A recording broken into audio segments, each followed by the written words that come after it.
আমরা যদি জানতাম যে কোন আমলে কত নেকি হয় এবং এগুলো যদি চোখে দিয়ে দেখতে পারতাম, তাহলে আমাদের আল্লাহ রাব্বুল আলামিনের ইবাদতের প্রতি ইহসান, কনসিয়াসনেস অনেক বেশি হতো। ইসলামের মৌলিক প্রশ্নগুলোর মধ্যে একটা হচ্ছে ইসলাম কাকে বলে, ঈমান কাকে বলে, ইহসান কাকে বলে। ইহসান সম্পর্কে নবী সাল্লাল্লাহু আলাইহি ওয়াসাল্লাম বলেছেন, আন তা'বুদাল্লাহা কাআন্নাকা তারাহ, তুমি এমন ভাবে আল্লাহর ইবাদত করবে যেন তুমি আল্লাহকে দেখতে পাচ্ছ। ওয়া ইল্লাম তাকুন তারাহু ফাইন্নাহু ইয়ারাক, তুমি যদি আল্লাহকে দেখতে না পাও তাহলে বিশ্বাস করবে, চিন্তা করবে যে আল্লাহ তোমাকে দেখছেন। এই কনসিয়াসনেসের নাম হচ্ছে ইহসান। হাদিসে জিবরিল, এটা হাদিস নাম্বার 2 মিশকাত, আর সহিহ মুসলিমের হাদিস নাম্বার 9। তো প্রত্যেকটা আমল যদি আমরা এই কনসিয়াসনেসের সাথে করতে পারি যে আল্লাহ আমার আমল দেখছেন, আমার কথা, আমার কাজ, আমার ইবাদত, আমার চলাফেরা, আমার মুআমালাত, তাহলে মানুষকে সংশোধন করার জন্য পুলিশ প্রশাসনের প্রয়োজন হয় না। মানুষ যদি এতটুকু চিন্তা করতে পারে যে আমার প্রতিটা কাজ আল্লাহ দেখছেন, আমার ওঠা বসা, আমার চলাফেরা, আমার রাতের অন্ধকারের গোপন পাপ, আমি মানুষের কতটুকু হক নষ্ট করেছি, কোথায় নেশা করেছি, কোথায় নাউযুবিল্লাহ জিনা করেছি, কোথায় কোথায় নামাজ পড়ি নাই, কোন কোন নামাজ বাদ দিয়ে দিয়েছি, কত কত বছর রোজা রাখিনি, কোথায় সিনেমা দেখেছি, পর্নোগ্রাফি দেখেছি, কি করেছি না করেছি, যদি এতটুকু বিশ্বাস থাকে যে আল্লাহ আমাকে দেখেছেন, তাহলে ইনশাআল্লাহ সেই ব্যক্তি আল্লাহর দিকে ফিরে আসবে, তওবা করবে। আর যারা এই কনসিয়াসনেস নিয়ে চলতে পারে তাদের দ্বারা পাপ সম্ভব না তা বলবো না, পাপের হার, অনুপাতটা অনেক কম হবে ইনশাআল্লাহ। আমাদের মধ্যে এই কনসিয়াসনেসের অভাব, এখন সবচেয়ে বেশি অভাব এই উম্মার যে কয়েকটা বিষয়ে, তার মধ্যে একটা হচ্ছে ইহসান বা আল্লাহ কনসিয়াসনেস, যে আল্লাহ পাক আমাকে দেখছেন। এই চিন্তাটারই অভাব।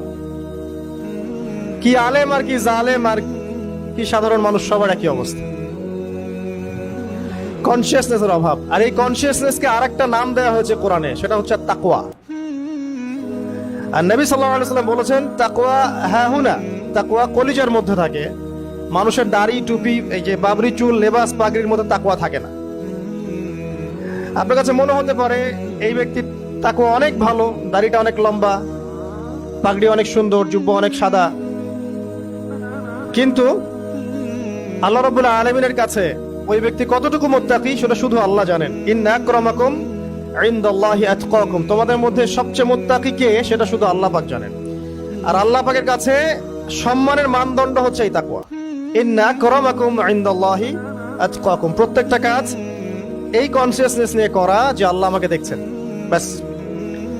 যদি খুতবার সবকিছু ভুলে যান, আজকে এতটুকু মনে থাকে যে খুতবায় শুনেছি, জীবনে প্রতিটা কাজ করব, চলবো, ফিরবো, উঠা বসা করব, এতটুকু মনে করবো আল্লাহ আমাকে দেখছেন, যথেষ্ট।